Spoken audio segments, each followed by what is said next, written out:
Hello guys, so this is aortic stenosis. What is aortic stenosis? Stenosis means there is narrowing of the valve.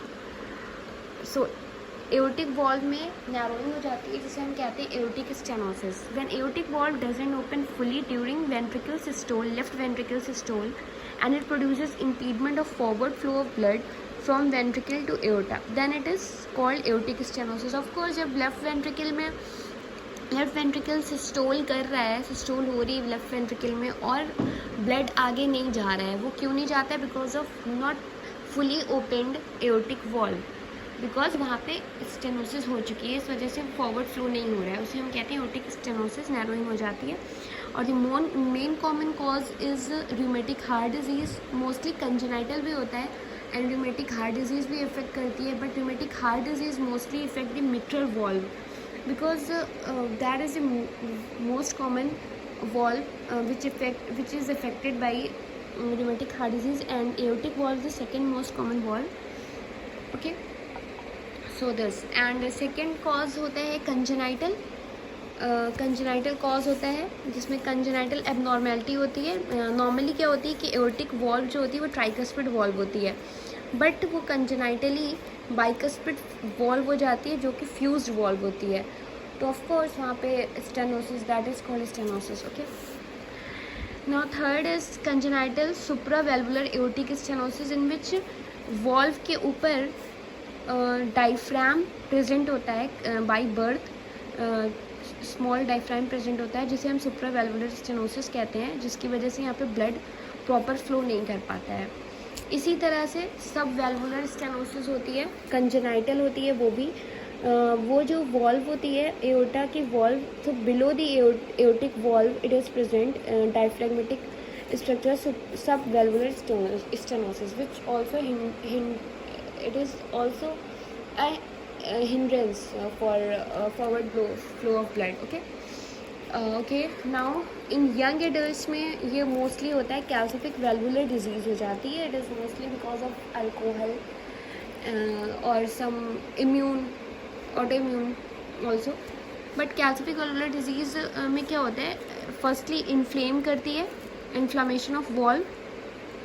फिर वहाँ पे जब inflammation होता है तो ऑफकोर्स लिम्फोसाइट्स और मैक्रोफेजेस बहुत सारे हो जाते हैं वहाँ पे, तो वहाँ थिकनिंग होने लगती है. And then after thickening fibrosis of valve occur and lot of lipoprotein deposition there. Okay, fibrofatty deposition, inflammation, thickening, fibrosis and then fibrofatty deposition, then calcification occurs. Okay, so ये यंग एडल्ट्स में mostly होती है.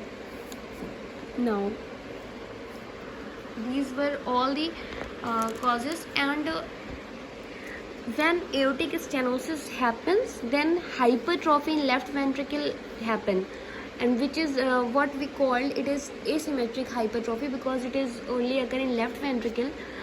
And because of hypertrophy there is increment of pressure also. when left ventricle में pressure बढ़ जाता है because of hypertrophy. Hypertrophy की वजह से वेंट्रिकल के जो साइज़ है वो छोटा होता जाता है और प्रेशर बढ़ता जाता है, बिकॉज ब्लड ये प्रेशर दे रहा है ऊपर एओर्टा को, एओर्टा में ब्लड फ्लो करने के लिए, बट वहाँ पे स्टेनोसिस है तो यहाँ पे प्रेशर बढ़ा. प्रेशर बढ़ने की वजह से जो हमारी कैरोटिड आर्टरी होती है वो कैरोटिड आर्टरी इनएडिक्वेट अमाउंट में ब्लड फ्लो करेगी हार्ट को, जिसकी वजह से हमें एंजाइना होगा. And then because of this जो लेफ्ट एट्रियम जो होता है, लेफ्ट एट्रियम में भी प्रेशर बढ़ेगा because of left ventricle hypertrophied. Left atrium में प्रेशर बढ़ेगा, उसकी वजह से पल्मोनरी वेन में प्रेशर बढ़ेगा, जिसकी वजह से पल्मोनरी एडिमा होता है. पल्मोनरी एडिमा नॉर्मली नहीं होता है because aortic stenosis mostly asymptomatic होती है. ऑलवेज सिम्टोमेटिक तब होती है जब एक्सरसाइज या अनयूजुअल एक्टिविटीज़ कर रहे होते हैं, जिसे हम जैसे कहते हैं exercise induced acute pulmonary oedema, ये होता है.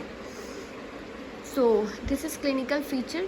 क्लिनिकल फीचर में हम ये पाएंगे, we will get exertional syncope, angina, exercise induced acute pulmonary oedema, sudden death, slow rising pulse. By slow rising pulse because जो वेंट्रिकल है, वेंट्रिकल से धक्का दे के ब्लड जा रहा है एओर्टा में, तो उससे उसकी वजह से जो पल्स जनरेट होगी वो स्लो राइजिंग पल्स जनरेट होगी. Heaving apex beat. Why heaving apex beat? Heaving means sustain and strong apex beat होगी. वाई? बिकॉज वेंट्रिकल्स में बहुत ज़्यादा प्रेशर है. लेफ्ट वेंट्रिकल में ही एपेक्स बीट सुनाई देती है मोस्टली, तो जो उसमें प्रेशर है उस प्रेशर की वजह से वो जो बीट होगी वो हीविंग एपेक्स बीट होगी. एंड सिंकोप होगा. Why syncope? Because inadequate amount में हमारे पास ब्रेन में ब्लड पहुंचेगा. ऑफकोर्स जब स्लो एओर्टा में जब स्लो जाएगा तो पूरे सिस्टम में हमारे स्लो ब्लड जाएगा. And exertional dyspnoea. It is also happen because of low blood जब जाएगा तो ऑक्सीजन लो पहुंचेगी हर जगह, तो जिसकी वजह से एक्सर्शनल डिस्पनिया होगा. Okay, because the ventricle is hypertrophied and working more than normal to push blood into aorta.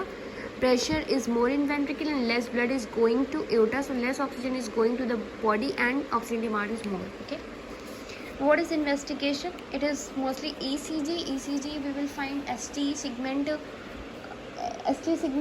changes होते हैं ST segment में, and echocardiography, MRI, Doppler echocardiography, cardiac catheterisation and management में aortic valve replacement and aortic balloon valvuloplasty. It is mostly in congenital aortic stenosis में होता है, aortic balloon valvulostomy. Thank you.